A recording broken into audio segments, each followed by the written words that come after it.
Mathématiques Sciences. Aujourd'hui, je vais proposer une nouvelle vidéo pour les premières spécialités mathématiques. Et donc, dans cette nouvelle vidéo pour les premières spé maths, là, je vous propose un exercice d'un niveau légèrement supérieur, ok? Mais que l'on retrouve bien souvent dans les contrôles, hein, donc type bac ou même dans les contrôles faits par vos profs. Donc, sur le sujet de la géométrie européenne ou bien application du produit scalaire. Donc, dans ce type d'exercice, hein, la consigne va être souvent la suivante. Ça veut dire donc il faudra être capable de déterminer les coordonnées du proche orthogonal d'un point. Ok?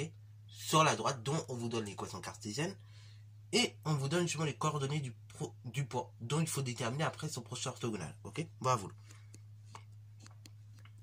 Donc, voilà. Alors, un exercice qui, au départ, peut sembler un petit peu difficile, je le sais, mais on va le développer au fur et à mesure, et vous allez voir vraiment tout le raisonnement qu'il faut suivre sur ce genre d'exercice.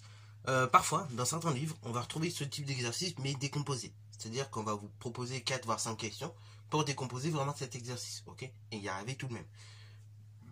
Là, je vous ai mis la question de façon brute, comme ça au moins vous êtes entraîné. Également, au cas où justement vous n'avez pas la question de façon directe. Parce qu'il faut s'entraîner également à résoudre des exercices, on va dire avec une seule question, mais qui demandent un petit peu plus de raisonnement que d'habitude. Ok? Waouh. Alors, du coup, déjà, il faut peut-être se rappeler justement de qu'est-ce que c'est que le proche orthogonal. Mais si on l'a revu dans le chapitre 2 sur le calcul vectoriel, comme ça fait à peu près un mois, donc j'ai pas fait, qu'on a abordé le chapitre, vous l'avez peut-être déjà oublié. Donc on va rappeler vite fait ce que c'est que le proche orthogonal, et après donc on va faire les choses de façon tranquille. Donc on a une droite D. Quelque part ici, par exemple, on a un point H. En fait, le proche orthogonal du point H sur la droite D, c'est tout simplement donc le point M, donc qui est à l'intersection donc de la perpendiculaire à la droite D, passant par le point H, ok? Donc, tout l'enjeu justement de cet exercice, concrètement c'est quoi?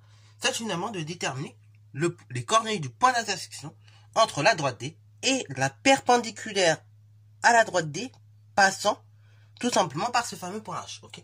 Bravo. Donc ça, c'est l'enjeu un petit peu de cet exercice. Alors, comment on va faire? Justement, on va décomposer les étapes, ok? Dans un premier temps, on peut éventuellement dire les choses que l'on va faire.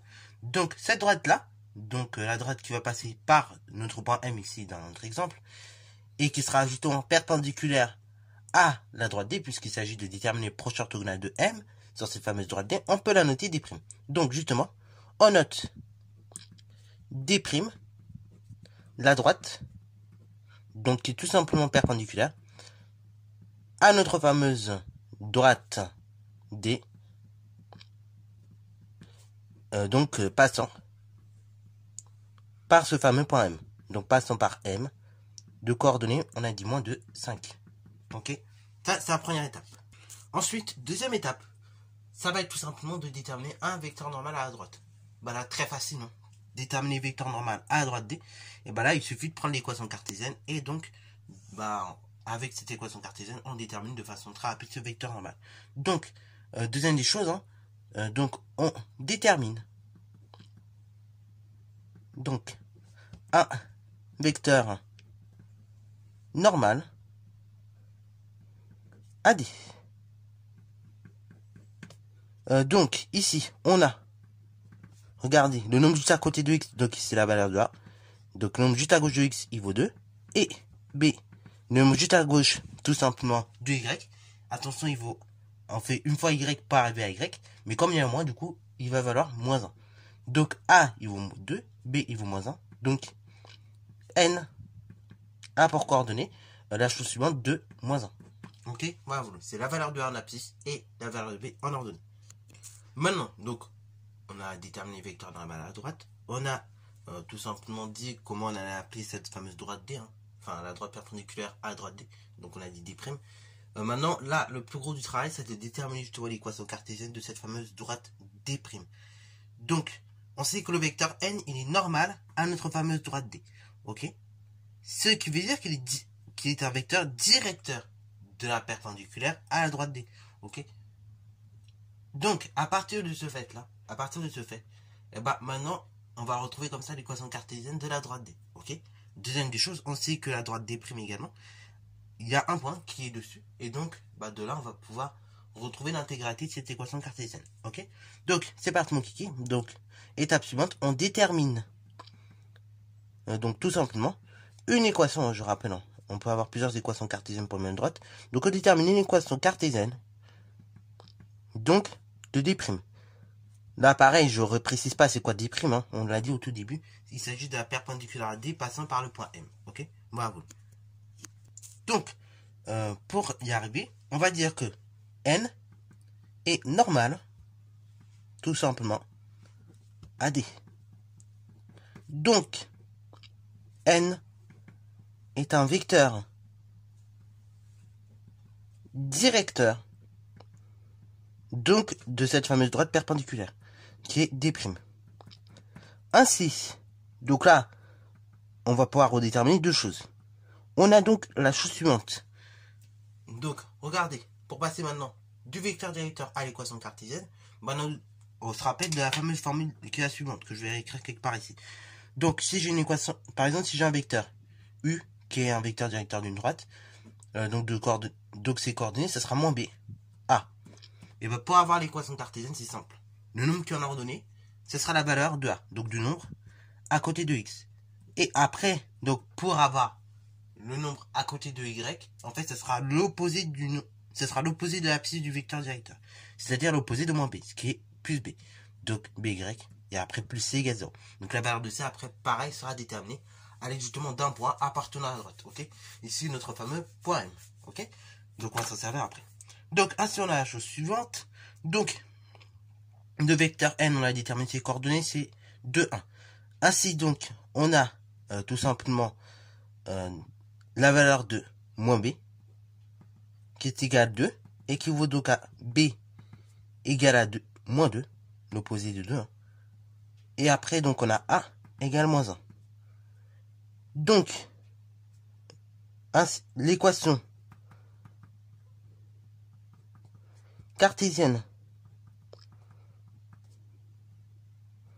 de D'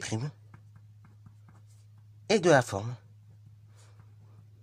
suivante, c'est-à-dire donc le nombre A, donc c'est-à-dire tout simplement moins X en réalité, donc plus le nombre BY, donc c'est-à-dire moins 2Y, plus C égale 0.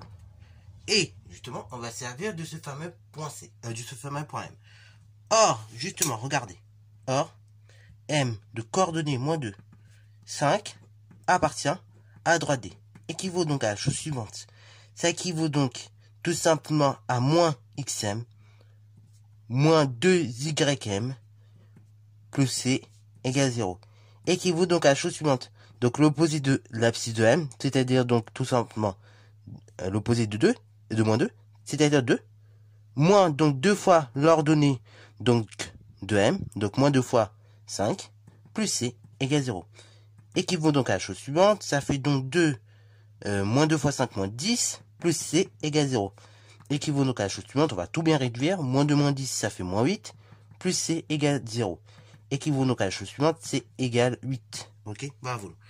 Donc, D', a pour équation cartésienne la chose suivante, donc c'est moins X, moins 2Y, plus 8, égale 0. Donc ça, c'est l'équation cartésienne de notre fameuse droite D', perpendiculaire à D.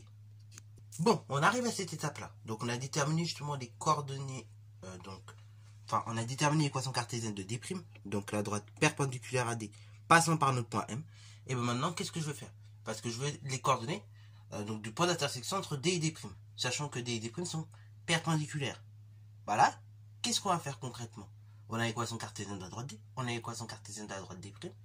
Et oui, vous sentez venir, on va résoudre un système de deux équations à deux inconnus pour avoir justement notre point d'intersection. Parce qu'en effet, quand on résout un système de deux équations à deux inconnus, donc les solutions x et y que l'on trouve correspondent au point d'intersection entre les droites dont les équations sont celles du système. Donc, autrement dit, maintenant, on va résoudre le système de deux équations composées justement des équations des deux droites. Okay, donc, maintenant, c'est parti mon kiki, on résout. Donc, la chose suivante, donc, on résout le système que je vais vous écrire. Donc, 2x moins y plus 5 égale 0. moins x moins 2y plus 8 égale 0. Bon, plusieurs façons de le résoudre, hein, ce système encore une fois. Soit on passe par une méthode de substitution, soit on passe par une méthode, on va dire, de combinaison linéaire. Mais en tout cas, chacun sa méthode. Là, on va plus passer par une méthode de substitution, car il va être plus facile soit d'isoler y ou soit d'isoler x. Ça, après, c'est vous qui choisissez lequel vous voulez isoler en premier. Donc c'est parti mon kiki, donc ici on va choisir de isoler le y, mais encore une fois on aurait pu choisir d'isoler x. Ça c'est vraiment un choix de chacun, ok? Puisqu'il n'y a pas vraiment de difficulté particulière à isoler soit x ou soit y, hein. C'est plutôt la même méthode. Donc ça fait, donc ce système là il est équivalent à la chose suivante. Donc 2x moins y plus 5 égale 0, ça équivaut donc dans un premier temps à moins y égale, donc moins 2x moins 5, et donc plus 0 moins 0. Donc, on va laisser comme ça, hein, parce que l'addition nous soustraire par 0, c'est la même chose. Après, pour la seconde équation, du coup, pour l'instant, je laisse comme elle est. Moins x, moins 2y, plus 8, égale 0. Ok? On en arrive là. Alors, ensuite, donc, on continue, on isole tranquillement le y. Donc là, moi j'ai mon y, je veux la valeur de plus y, je vais tout multiplier par moins 1. Donc ça fait y égale, donc, pas moins 2x, mais 2x, pas moins 5, mais plus 5. Et après, dans la seconde équation, à chaque fois que je veux voir y, bah finalement, je remplace par 2x plus 5. Donc, sur la deuxième équation, ça fait moins x, moins 2 facteur de 2x plus 5, plus 8 égale 0. Ok, bravo. Équivaut donc à la chose suivante. Donc là, on va faire un petit développement. Donc, ça fait y, on a dit égale 2x plus 5. Et pour la seconde, donc ça fait moins x. Et après, donc je vais développer le moins 2 avec toute la seconde parenthèse. Donc là, moins par plus, ça fait moins. Et après 2 fois 2x, ça fait 4x. Moins par plus, à nouveau moins. Et après 2 fois 5, 10. Plus 8, on a dit, égale à 0. Équivaut donc à la chose suivante. Y égale, on a dit 2x plus 5. Et là, on réduit un petit peu. Moins x moins 4x. Ça nous fait tout simplement donc moins 5x.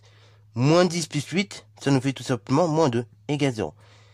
Bon, bah là on revient à des équations finalement du premier degré, hein, qu'on sait bien résoudre depuis au moins la troisième, voire à la quatrième. Donc, là, y pour l'instant n'y touche pas. Y c'est toujours égal à 2x plus 5. Et, du coup, regardez, là, j'ai moins 5x égale, moins 2 égale 0. Donc là, ce qui me gêne, tout simplement, c'est ce fameux moins 2. Donc, je vais ajouter plus de 2 membres. Ça fait donc moins 5x égale 2. Équivaut donc à la chose suivante.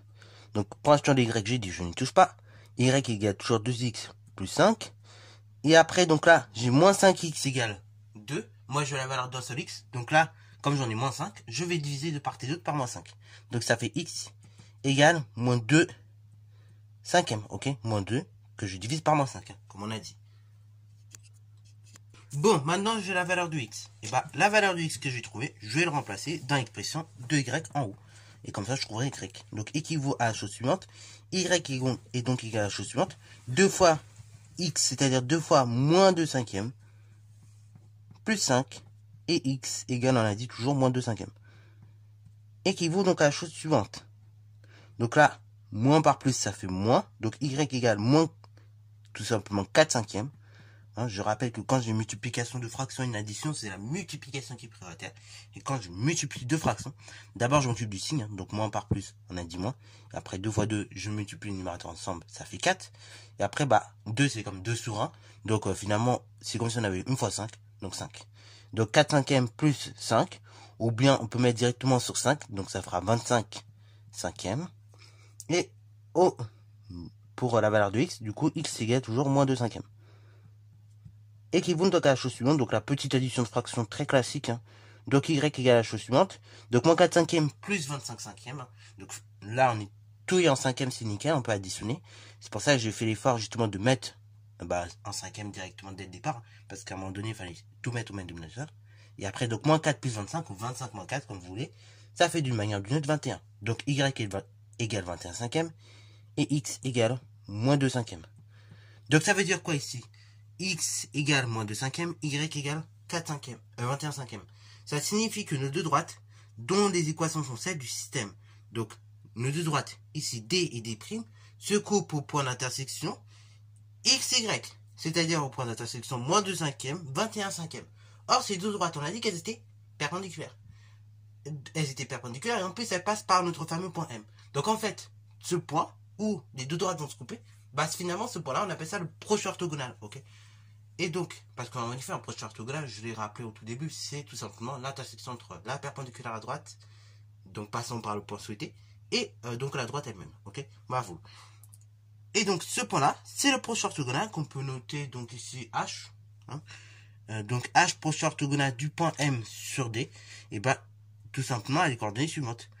Donc, la conclusion, H, donc, de coordonnées, donc on a dit moins 2 cinquièmes, 21 cinquièmes, hein, où on pourrait mettre ça en écriture décimale, ça ferait moins 0,4, et 21 cinquièmes, du coup, ça nous ferait tout simplement, donc, la chose suivante, ça nous ferait donc 4,2, ok, donc moins, on a dit 0,4 moins 4,2, donc, ce point-là, dont les coordonnées sont suivantes, et le proche orthogonal, donc, de notre fameux point M, sur la droite D, ok, de M sur D. Et voilà, voilà. Donc, voilà à quoi ça sert d'avoir pris sa définition du proche orthogonal par cœur en seconde. Ça sert justement à faire des choses comme ça en première. Ok, bah voilà. Et d'avoir résoudre des systèmes de deux équations à deux inconnues, vous avez vu maintenant l'utilité en première. Ok, donc ça sert quand même pas mal de fois en fait en première, ça peut nous sauver vraiment dans pas mal de situations. Et ce sera encore le cas en terminale, vous serez amené à résoudre des systèmes de deux équations à deux inconnues. Et donc là, pareil, ça va vraiment vous aider, ces choses-là, ok?